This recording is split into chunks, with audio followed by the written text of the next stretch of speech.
اعوذ باللہ من الشیطان الرجیم بسم اللہ الرحمن الرحیم۔ السلام علیکم ورحمۃ اللہ وبرکاتہ۔ اللہ پاک آپ کو خوش اور آباد رکھے۔ میں امید کرتی ہوں کہ سب اچھی ایمان کی صورتحال میں ہوں گے۔ آج کا جو ہمارا ٹاپک ہے کہ ہم دنیا کے پیچھے بھاگ رہے ہیں یا نہیں بھاگ رہے، یہ ہم نے خود پر توجہ کرنی ہے۔ ویسے غور کیا جائے تو موسٹلی ہم سب ہی دنیا کے پیچھے بھاگ رہے ہیں، پیسوں کے پیچھے بھاگ رہے ہیں، لوگوں کے پیچھے بھاگ رہے ہیں۔ ہم نے لوگوں کو اوپر والے مقام پہ رکھ دیا ہے، ہم اللہ کو یاد کرتے نہیں ہیں۔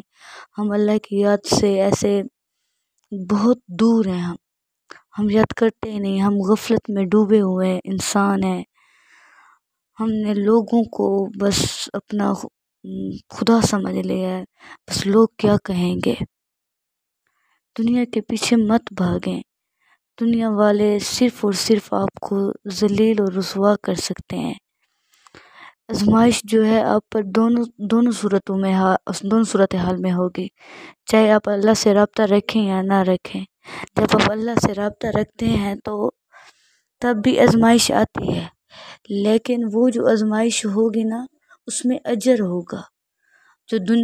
جو آپ دنیا کے پیچھے بھاگیں گے اس میں اجر نہیں ہوگا، اس میں صرف اور صرف ضلالت ہوگی۔ ہم نے اللہ کے قریب رہنا ہے اور بہت قریب رہنا ہے۔ انشاءاللہ انشاءاللہ انشاءاللہ ہم سب اللہ کے قریب ہوں گے، ہمیں اللہ کا دیدار نصیب ہوگا انشاءاللہ۔ اللہ پاک آپ سب کو خوش رکھے، ایمان کی اچھی صورتحال میں رکھے۔ السلام علیکم ورحمۃ اللہ وبرکاتہ۔